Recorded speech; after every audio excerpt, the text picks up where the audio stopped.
Hello my dear buddies, అందరూ ఎలా ఉన్నారు? Welcome back to our channel Telugu travel girl. ఈ రోజైతే మనం చెన్నైలో ఉన్నటువంటి మరొక ఫేమస్ ప్లేస్ అయినటువంటి మహాబలిపురంకి అయితే వచ్చేసామండి. అసలు ఈ ప్లేస్ ఎందుకంత ఫేమస్, అలాగే ఇక్కడికి రావాలంటే ఏ విధంగా చేరుకోవాలి, ఈ డీటెయిల్స్ అన్ని క్లియర్గా ఎక్స్ప్లెయిన్ చేశాను. సో లేట్ చేయకుండా వీడియోలోకి వెళ్ళిపోదామా? ఇప్పుడైతే నేను కందంచాగడి బస్ స్టాప్కి అయితే స్టార్ట్ అవుతున్నానండి. నేనున్నటువంటి పీజీ నుంచి ఈ బస్ స్టాప్ అయితే అరౌండ్ 5 minutes వాకబుల్ డిస్టెన్స్లోనే ఉంటుంది. సో నేనైతే నడుచుకుంటూ వెళ్ళిపోతున్నానండి. ఇప్పుడైతే నేను బస్ ఎక్కేసానండి. నేనైతే కందంచావడి నుంచి కీలంబాక్కంకి బస్ ఎక్కాను. ఎందుకంటే కందంచావడి నుంచి మహాబలిపురంకి డైరెక్ట్ బస్సెస్ అనేవి చాలా తక్కువ ఉన్నాయండి. సో అవి టైంకి దొరకవు కాబట్టి టైం వేస్ట్ అవుతుందని చెప్పి నేనైతే కీలంబాక్కం బస్ అయితే ఎక్కేసాను. అన్నట్టు చెప్పడం మర్చిపోయాను, ఈ బస్ అయితే ఫ్రీ బస్ అండి. ఇక్కడ తమిళనాడులో లేడీస్కి బస్సెస్ అనేవి ఫ్రీ అండి. ఏ స్టేట్ వాళ్ళకైనా కూడా ఫ్రీనే. సో నేనైతే ఫ్రీ బస్ ఎక్కేసాను. మీలో లేడీస్ ఎవరైనా తమిళనాడుకు వస్తే కనుక ఈ ఫ్రీ బస్ ఫెసిలిటీని అయితే యూజ్ చేసుకోండి. ఇప్పుడైతే నేను కీలంబాక్కం బస్ స్టాండ్కి వచ్చేసానండి. ఇందాక ఒక స్క్రీన్ బోర్డ్ అయితే కనిపించింది కదా అండి, అది ఎవ్రీ బస్ స్టాప్లో కూడా మనకు అలా డిస్ప్లే అవుతుంటుంది, ఏ టైంకి ఎటు ఏ రూట్లో వెళ్ళే బస్సు వస్తుంది అని చెప్పి. సో మీరేం టెన్షన్ పడాల్సిన అవసరం లేదు, బస్ స్టాండ్లో ఉండి మీరు చెక్ చేసుకోవచ్చు ఏ టైంకి ఏ బస్సు వస్తుందని చెప్పి.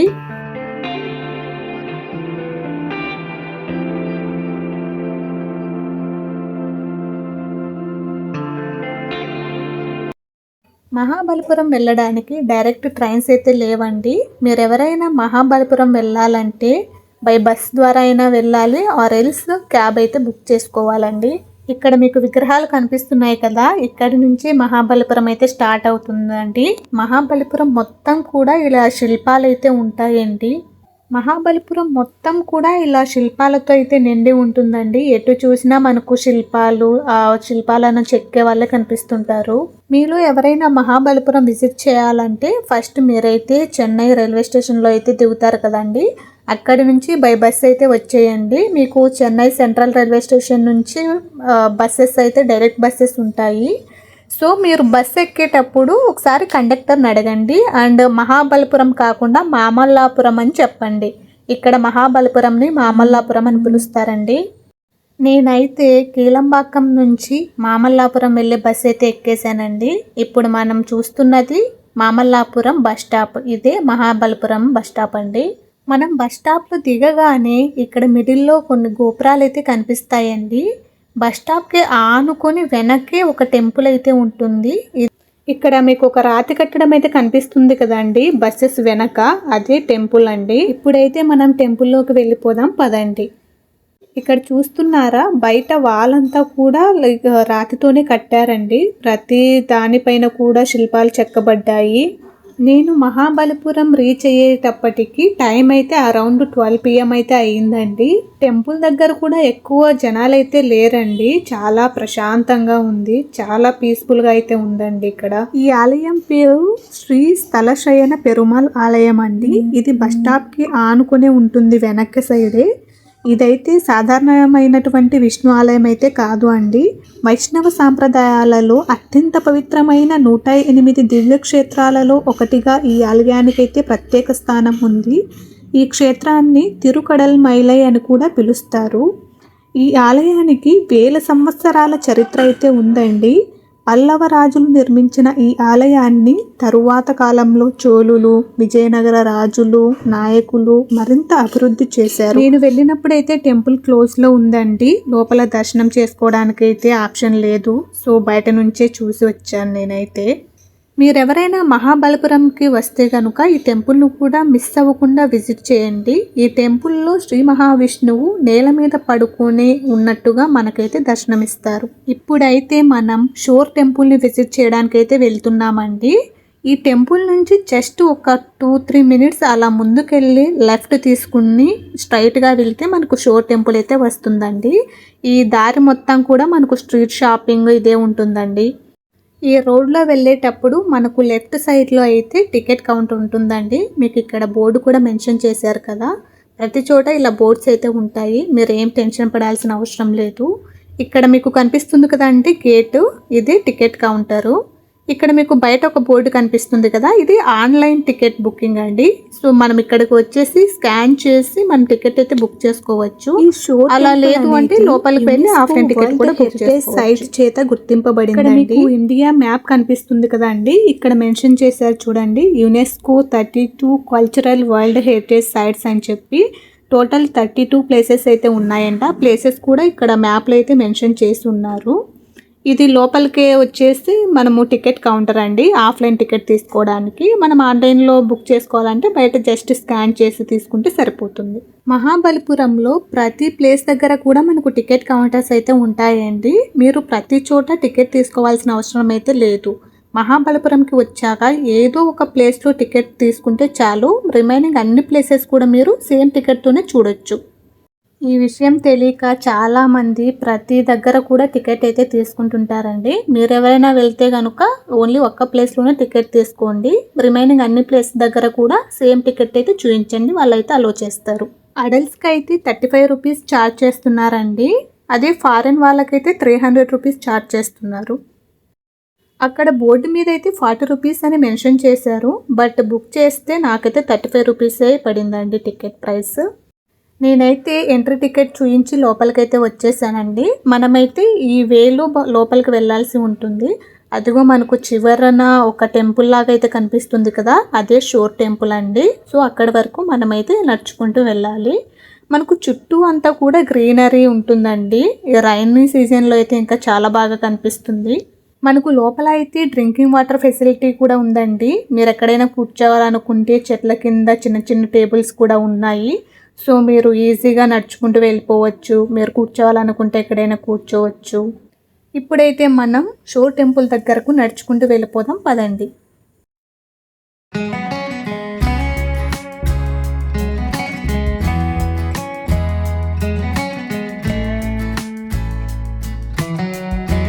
ఇక్కడ చూస్తున్నారా, ఇంకొక గేట్ అయితే ఉంది కదా, మనం కొంచెం దూరం నడిచాక ఈ గేట్ నుంచి అయితే లోపలికి మరీ ఎంటర్ అవ్వాల్సి ఉంటుంది. ఇక్కడ నుంచి మనం ఈ వేలో అయితే టెంపుల్ దగ్గరకు వెళ్ళాలి.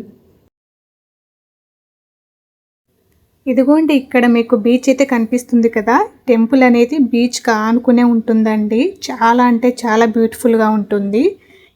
టెంపుల్ చుట్టూ కూడా మనకు సముద్రమే ఉంటుందండి. మధ్యలో అయితే ఈ టెంపుల్ ఉంటుంది. చూడడానికి చాలా అంటే చాలా అందంగా కనిపిస్తుందండి. నేను వెళ్ళిందైతే అరౌండ్ 2 PM. ఎండలు అయితే చాలా అంటే చాలా ఎక్కువ ఉన్నాయి గైస్. మీలో ఎవరైనా సమ్మర్లో చెన్నై రావాలంటే అంబ్రిల్లా అయితే మస్ట్ అండ్ షుడ్గా క్యారీ చేయండి. ఎండలంటే చాలా అయితే చాలా ఎక్కువగా ఉంటాయి. దాంతోపాటు నేను వెళ్ళిందైతే సండే టైం అండి, అందుకని చాలా రష్గా అయితే ఉంది. మీరు ఎవరైనా ప్లాన్ చేసేలా ఉంటే కనుక వీక్ డేస్లో ప్లాన్ చేసుకోండి. సో దట్ మీకు నచ్చినట్టు చూడొచ్చు, మీకు నచ్చినంత సేపు అయితే టైం స్పెండ్ చేయొచ్చు.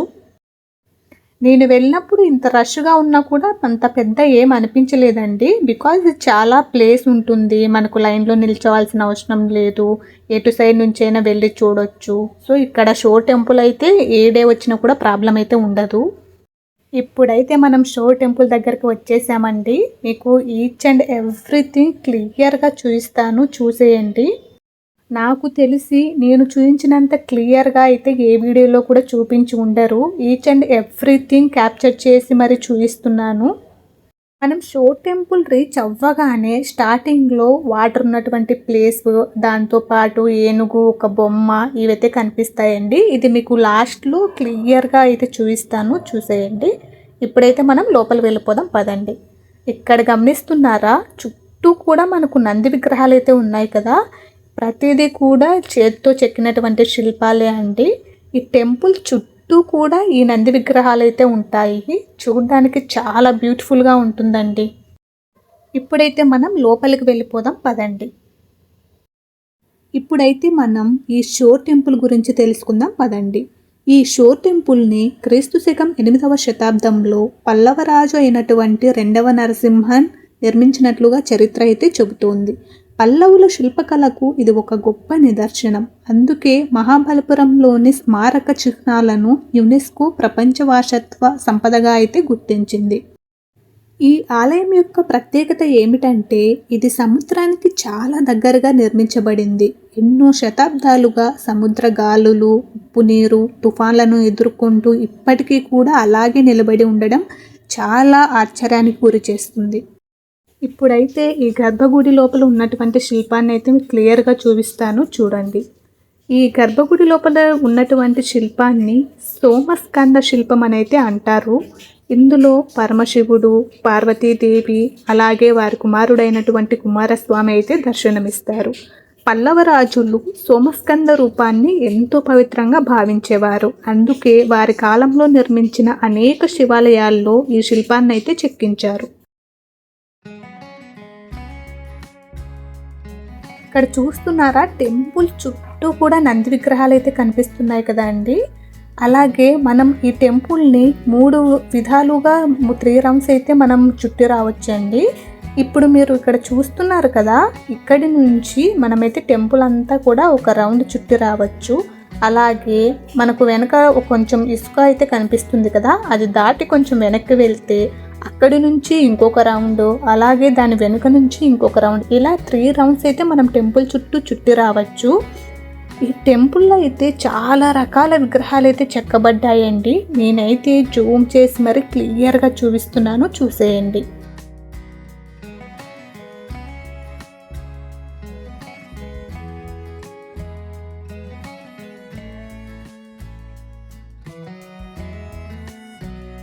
ఇంత ఎండలో కూడా మీకోసం అయితే ప్రతిదీ క్లియర్గా నేనైతే క్యాప్చర్ చేసి చూపిస్తున్నానండి. మీకు కనుక నా కంటెంట్ నచ్చినట్టయితే ప్లీజ్ సబ్స్క్రైబ్ చేసుకోండి గాయస్, సో దట్ నాకు కొంచెం బూస్ట్ ఇచ్చినట్టు ఉంటుంది. దాంతో నేను ఇంకా కొత్త వీడియోలతో మీ ముందుకైతే వస్తాను.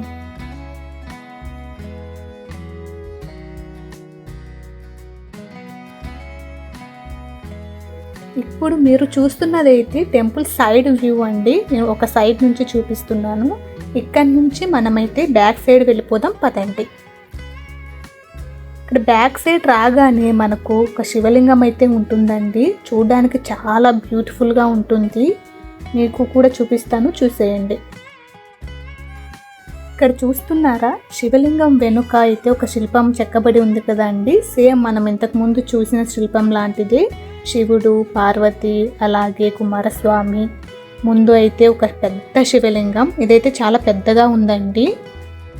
ఉదయం సూర్యోదయం సమయంలో కానీ లేదా సాయంత్రం సూర్యాస్తమయం సమయంలో కానీ ఈ టెంపుల్ని చూసినట్టయితే చాలా బ్యూటిఫుల్గా కనిపిస్తుందండి.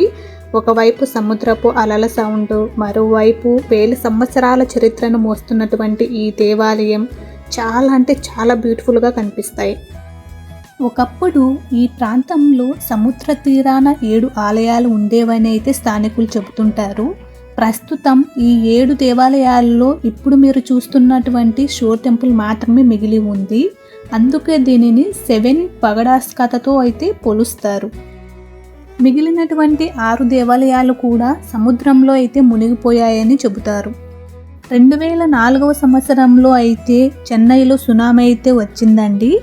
ఆ వచ్చిన సమయంలో భారీ అలలు తీరాన్ని తాకే ముందు సముద్రం అయితే సుమారు 500 మీటర్లు అయితే వెనక్కు వెళ్ళిందంట. ఆ సమయంలో ఎన్నో రాతి నిర్మాణాలు, గోడల అవశేషాలు, శిల్పాలు కొన్ని నిమిషాల పాటు కనిపించాయని అక్కడే ఉన్నటువంటి ప్రత్యక్ష సాక్షులు అయితే చెప్పారు. దాని తర్వాత సునామీ అలలు మళ్ళీ వాటిని కప్పేశాయి అని, ఈ సంఘటనతో మహాబలిపురంలో ఒకప్పుడైతే సముద్ర తీరాన 7 దేవాలయాలు ఉండేవని, అవే 7 పగడాస్ కథపై మళ్ళీ ఆసక్తి పెరిగింది. అనంతరం భారత పురావస్తు శాఖ సముద్ర పురావస్తు నిపుణులు పరిశోధనలు చేసి సముద్రపు అడుగున కొన్ని పురాతన నిర్మాణాల ఆనవాళ్ళైతే గుర్తించారు. అయితే అక్కడ నిజంగానే 7 దేవాలయాలు ఉండేవని ఇప్పటికీ కూడా హిస్టరీ అయితే చెబుతోంది. షో టెంపుల్లో ఉన్నటువంటి ప్రతిదీ కూడా నేనైతే క్యాప్చర్ చేసి క్లియర్గా చూపిస్తున్నానండి. సో స్కిప్ చేయకుండా వీడియో మొత్తం ఫుల్గా చూసేయండి.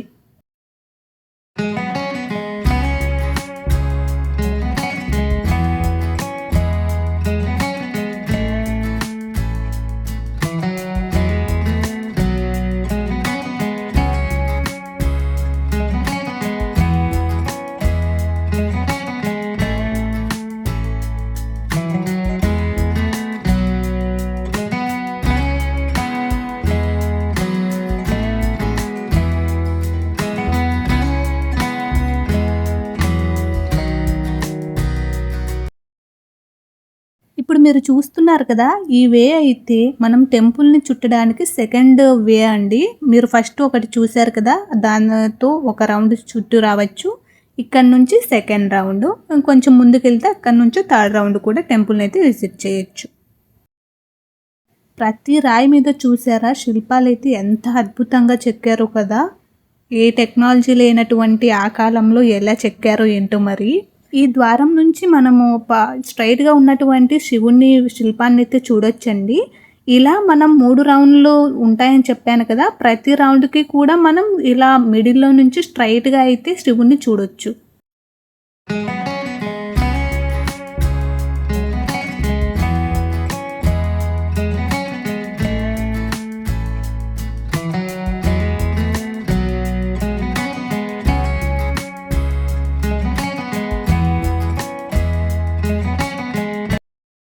ఇక్కడ చూస్తున్నారా, ఇక్కడి నుంచి అయితే మనం టెంపుల్ని ఇంకొక రౌండ్ అయితే చుట్టూ రావచ్చు. ఇది ఫైనల్ థర్డ్ రౌండ్ అండి.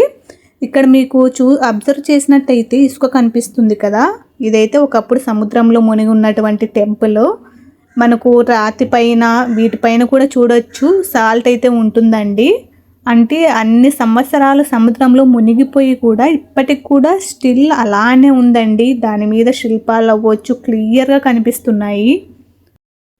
మనకు ఈ షో టెంపుల్ లోపల మరి 3 దేవాలయాలు అయితే ఉంటాయండి. 2 అయితే శివునివి, ఒకటైతే విష్ణువు. మనకైతే లోపలికి ఎంట్రన్స్ లేదండి, లాక్ వేశారు. సో మనం బయట నుంచినే చూడాలి. 1984 సంవత్సరంలో యునెస్కో ఈ మహాబలిపురం స్మారక కట్టడాలను ప్రపంచ వారసత్వ సంపదగా అయితే గుర్తించింది. ప్రపంచం నలుమూలల నుంచి లక్షలాది మంది పర్యాటకులు ఈ అద్భుత నిర్మాణాన్ని చూడడానికైతే వస్తుంటారు. చరిత్ర, శిల్పకళ, ఆధ్యాత్మికత, సముద్రపు అలల అందాలు, ఈ 4ంటిని ఒకే చోట ఆస్వాదించాలంటే మహాబలిపురం షో టెంపుల్ తప్పకుండా సందర్శించాల్సిన ప్రదేశం. ఇక్కడ మీరు చూస్తున్నారు కదా, టెంపుల్ని ఆనుకొని ఒక కొలనైతే ఉందండి. ఇందులో తామర పువ్వుల చెట్లు అయితే ఉన్నాయి.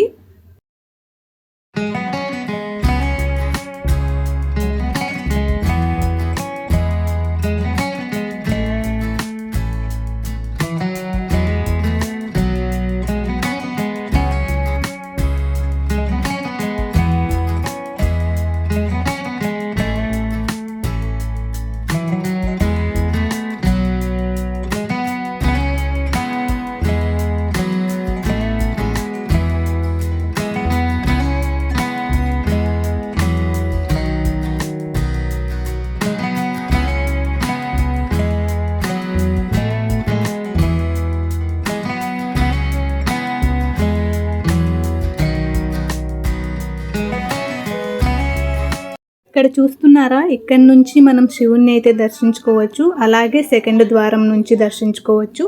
ఇలా మనకు 3 ద్వారాలు కూడా స్ట్రైట్గా ఒకే లైన్లోనే ఉంటాయండి. ఇక్కడ నుంచి అయితే కూడా మనం డైరెక్ట్గా దర్శనం చేసుకోవచ్చు.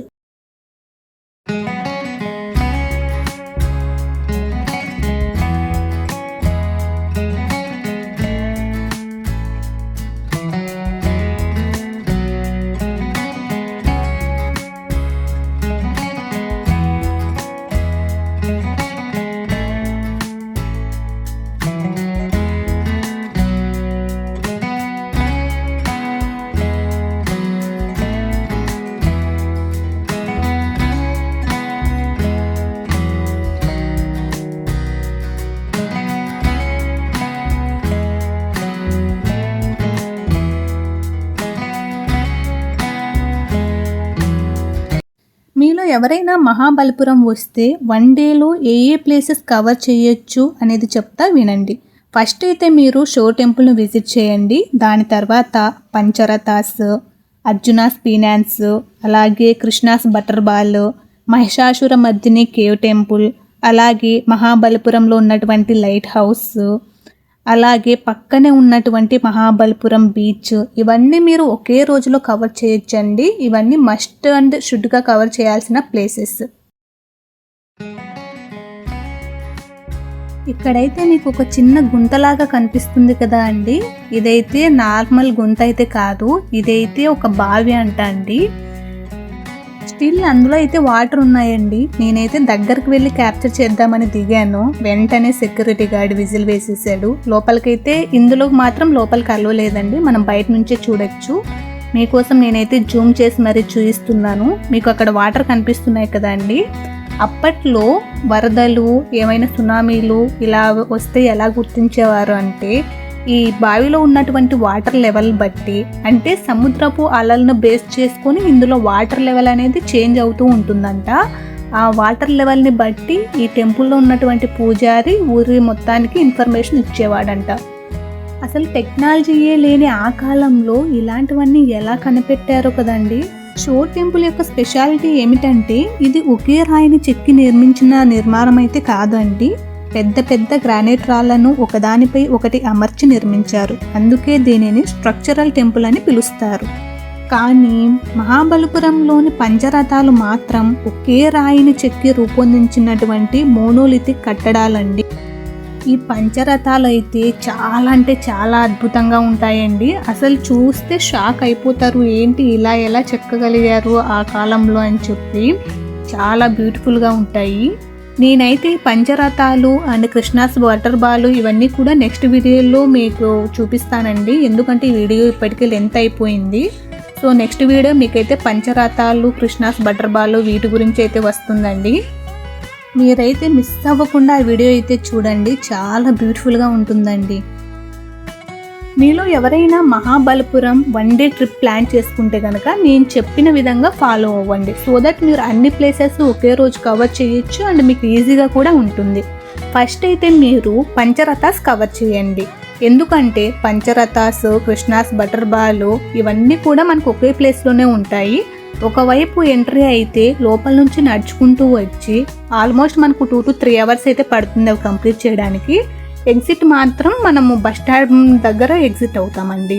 సో అక్కడి నుంచి మీరు ఒక 2 minutes వాక్ చేసి లెఫ్ట్ తీసుకొని స్ట్రైట్గా వస్తే మీరైతే షోర్ టెంపుల్కి రీచ్ అవ్వచ్చు. షోర్ టెంపుల్ విజిట్ చేశాక షోర్ టెంపుల్లో ఆనుకొనే మనకు పక్కనే బీచ్ ఉంటుందండి. టెంపుల్ నుంచినే అలానే మీరు క్రాస్ చేసి వెళ్ళిపోవచ్చు బీచ్ దగ్గరికి. మీరు హ్యాపీగా సన్సెట్ని అయితే ఎంజాయ్ చేయొచ్చు. నేనైతే ఫస్ట్ షోర్ టెంపుల్ విజిట్ చేశానండి. దాని తర్వాత పంచరథాస్, కృష్ణాస్ వాటర్ బాల్ ఇవన్నీ విజిట్ చేశాను. నేను చేసిన మిస్టేక్ అయితే మీరు చేయొద్దండి. నేనైతే ప్రతిదీ కూడా యూట్యూబ్లో చెక్ చేసుకుని వీడియోస్ చూసే వచ్చాను. అందరూ కూడా షోర్ టెంపుల్ విజిట్ చేశాకనే పంచరథాస్ విజిట్ చేయమని చెప్పారు. సో నేను ఇక్కడ మనకు గైడ్స్ కూడా అవైలబుల్గా ఉంటారండి. మనమైతే 100 rupees ఇచ్చి వాళ్ళని గైడ్ని తీసుకెళ్ళొచ్చు. నేను గైడ్స్తో కూడా చెక్ చేశాను, వాళ్ళు కూడా నాకు ఇదే ప్లాన్ చెప్పారండి. లైక్ షోర్ టెంపుల్ విజిట్ చేశాక పంచరథాస్ ఇవి విజిట్ చేయమని. బట్ మీరైతే ఆ ఆర్డర్లో వెళ్ళొద్దు. ఫస్ట్ పంచరథాస్ అవన్నీ కవర్ చేశాక లాస్ట్ షోర్ టెంపుల్కి రండి. అలాగే మనకు ఈవినింగ్ టైం అయితే షోర్ టెంపుల్ చాలా బ్యూటిఫుల్గా ఉంటుందండి. ఈ సన్ సెట్ అయితే డైరెక్ట్ కిరణాలు, సన్ రైజ్ అవ్వచ్చు, సన్సెట్ డైరెక్ట్ కిరణాలు అయితే టెంపుల్ మీద పడతాయండి ఇక్కడ. అలాగే మన చుట్టూ బీచ్ ఉంటుంది, చాలా అంటే చాలా బ్యూటిఫుల్గా ఉంటుంది. ఇప్పుడైతే షోర్ టెంపుల్ నుంచి బయటకు వచ్చానండి. ఇక్కడ చూసారా, మనకు ఎటు చూసిన స్ట్రీట్ షాపింగే అండి. స్ట్రీట్ షాపింగ్ లవర్స్కి అయితే మంచి ప్లేస్ అని చెప్పొచ్చు. చాలా అంటే చాలా రకాల వెరైటీస్ ఉన్నాయి. ప్రతిదీ కూడా ఇక్కడ దొరుకుతుందండి. ఇక్కడ చూసారా శిల్పాలు ఎంత అద్భుతంగా ఉన్నాయో కదా. చాలా అంటే చాలా బ్యూటిఫుల్గా ఉంటాయండి. ఇక్కడ మనం మహాబలిపురంలో ఎటు చూసినా కూడా శిల్పాలు కనిపిస్తాయి. శిల్పాలు చెక్కేవాళ్ళు ఎక్కడ చూసినా కూడా ఇవే ఉంటాయండి. చాలా అంటే చాలా బ్యూటిఫుల్గా అయితే ఉంటాయి. మీలో ఎవరైనా ఫస్ట్ టైం విజిట్ చేసే వాళ్ళైతే నిజంగానే షాక్ అవుతారు, ఏంటి ఇంత బ్యూటిఫుల్గా ఉన్నాయని చెప్పి. అంత అందంగా ఉంటాయండి. నేనైతే టెంపుల్ అంతా కవర్ చేసి వచ్చి నాకు ఇంకా ఆకలి వేసి ఇక్కడైతే ఒక షుగర్ కేన్ తాగుదామని వచ్చాను. ఇక్కడైతే ఒక షుగర్ కేన్ తాగానండి.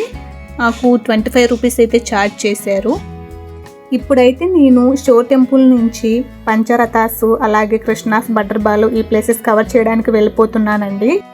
ఇప్పటికే ఈ వీడియో లెంత్ అయింది కాబట్టి నెక్స్ట్ వీడియోలో నేను కృష్ణాస్ వాటర్ బాల్ అలాగే పంచరథాస్, లైట్ హౌస్ వీటి గురించి ఒక వీడియో అయితే రిలీజ్ చేస్తానండి. ఇప్పటి వరకు మీరు చూశారు కదా. నా వీడియో కనుక నచ్చినట్టయితే please like, share and comment below. మరిన్ని ఇలాంటి కొత్త వీడియోస్ కోసం నా ఛానల్ని అయితే సబ్స్క్రైబ్ చేసుకోండి. సో దట్ నేను పెట్టే ప్రతి వీడియో కూడా మీ వరకైతే వస్తుంది. Until then bye.